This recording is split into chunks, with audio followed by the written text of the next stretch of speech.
Boa noite, doutora. Estamos aqui hoje no Toca Teste, toca com TH, porque normal nós não temos nada. Estamos aqui com a médica Betty para falar sobre a alimentação de bebês em todo o seu desenvolvimento. Boa noite, doutora. Boa noite. Tudo bem com a senhora? Tudo ótimo. Certo. Nós separamos algumas perguntas que nossos telespectadores fizeram na internet. E uma que nós consideramos a mais importante, afinal toda mãe sabe a necessidade de alimentar seu bebê, mas não necessariamente sabe a importância que tem por trás. Então a pergunta é a seguinte: qual o benefício do aleitamento materno? Bom, o aleitamento materno, primeiro que tudo, ajuda na defesa, na imunidade da criança, ajuda muito isso. E o que eu acho muito importante também é a interação mãe-filho. Essa integração é muito bom para o desenvolvimento da criança. Ajuda muito, faz a criança ficar mais junto da mãe. Essa necessidade que os dois têm dessa integração é muito importante. E outra coisa também que é muito favorável, que eu acho, o leite é de graça.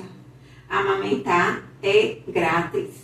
Então, é muito importante por conta disso, já que aumenta a defesa, aumenta esse desenvolvimento, melhora o desenvolvimento sensorial e o desenvolvimento motor da criança, ajuda muito nisso tudo. E essa integração que é muito importante, né? Entre mãe e filho. Isso, doutora. E também tem o seguinte, sobre esse aporte nutricional. Porque o leite materno é muito rico em sais minerais, aliás, em todas as vitaminas. Ele é composto de todas as vitaminas que o bebê necessita. Entendo. Agora vamos para a segunda pergunta. Algo que favoreça ou atrapalhe a amamentação? Sim. O que favoreça, justamente, eu falei que essa interação mãe-filho, que ajuda muito essa interação. E também o que atrapalha muito a amamentação é o estresse materno. Porque às vezes quando a mãe está amamentando, a gente sabe que a criança não tem horário para amamentar. Ele vai mamar naquelas horas que ele sentir fome, então é a livre demanda. Quando ele sentir necessidade, ele vai pedir o peito. Mas é o seguinte, às vezes a mãe fica estressada por conta disso, já que ele não tem horário, né? Aí é muito importante que a mãe procure descansar, dormir nos horários que a criança dorme, porque isso vai favorecer. E outra coisa que ajuda muito é a evolução do útero. Quando a criança suga, a criança pega o peito, que começa a sugar, o útero ele começa a evoluir. E isso é muito importante para a estética materna. Entendo, doutora. E, inclusive, a senhora falou sobre o estresse da mãe. É importante, então, que ela tenha um bom ciclo familiar, que possa ajudar ela quando ela necessitar, certo? Isso. A família também pode ajudar quanto a isso, né? Isso. Favorecendo esse vínculo de mãe e filho e favorecendo também nos ambientes, né? Ajuda muito nos ambientes, a família. Evitando barulhos no momento que a mãe está amamentando. Isso ajuda demais.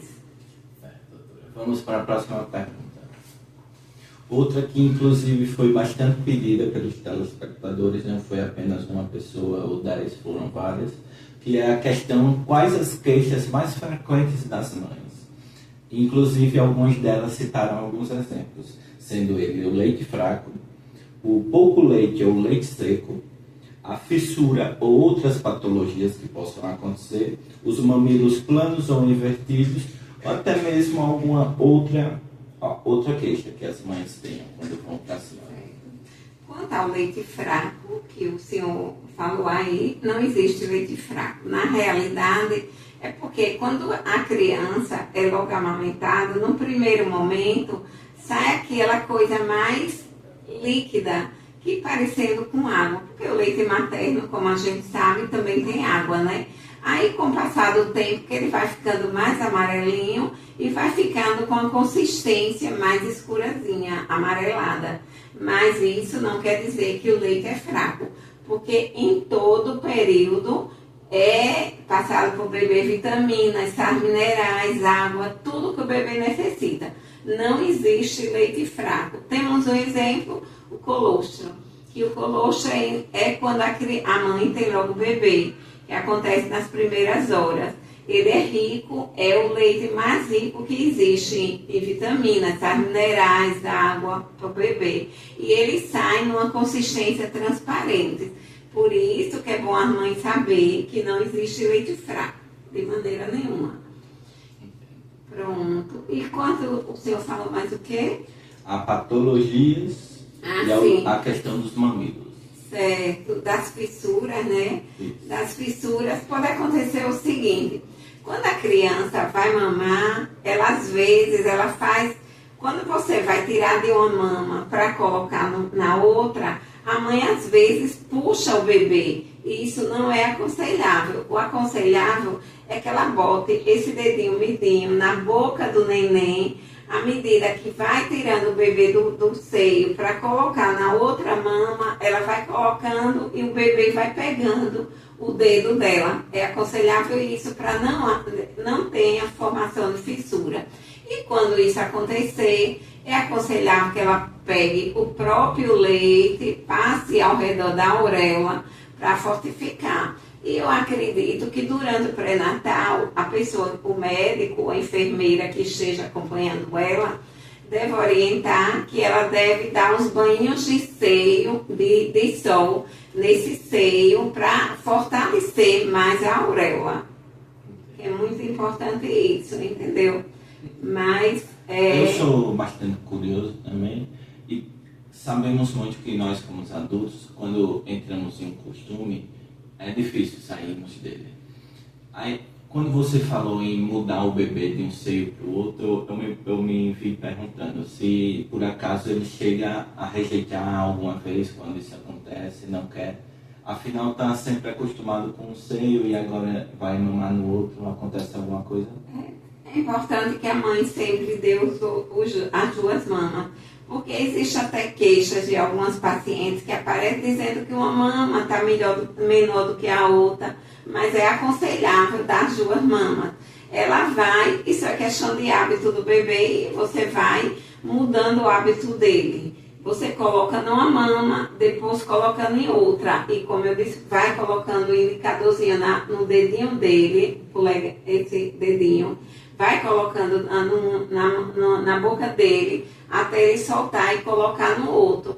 Também é muito importante, como já que estamos nesse assunto, é frisar o seguinte, que ele vai mamar em um, depois em outro, e na próxima mamada você dê a mama que você deu por último, porque ele ainda está cheio. É muito importante isso, frisar isso, para não esquecer, né? Então, a todos os nossos telespectadores que haviam feito essa pergunta, aí está a resposta para vocês.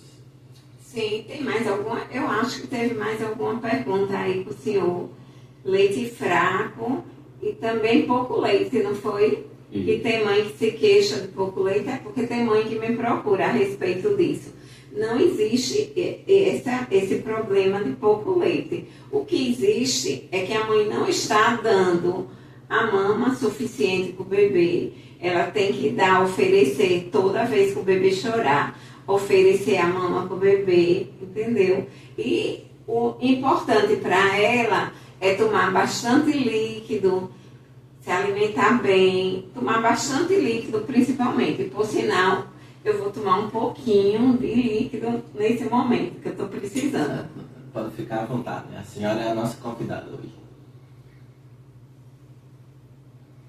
Sim, teve uma sobre mamilos, né, planos, que você falou. Também. Isso pode durante a amamentação, a própria amamentação, devido à sucção do bebê, ele pode resolver isso.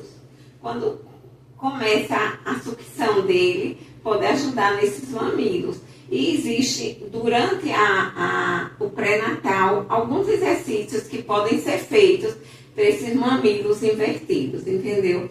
E outra coisa que é importante, todos vocês saberem que estão nos ouvindo, é importante o seguinte, quando for dar o peito, a mama, não dá só o bico, oferecer o bico, só o bico para o bebê. Ele tem que pegar pelo menos, abocanhar a metade da auréola. Porque se for só o bico, não vai sair leite de maneira nenhuma. Por isso que é importante abocanhar a metade da auréola. É muito importante isso. Entendo, doutora. Infelizmente, meu diretor já está dizendo aqui que nós teremos que ir para o nosso primeiro comercial. Então, eu me despeço da senhora momentaneamente, mas daqui a pouco voltamos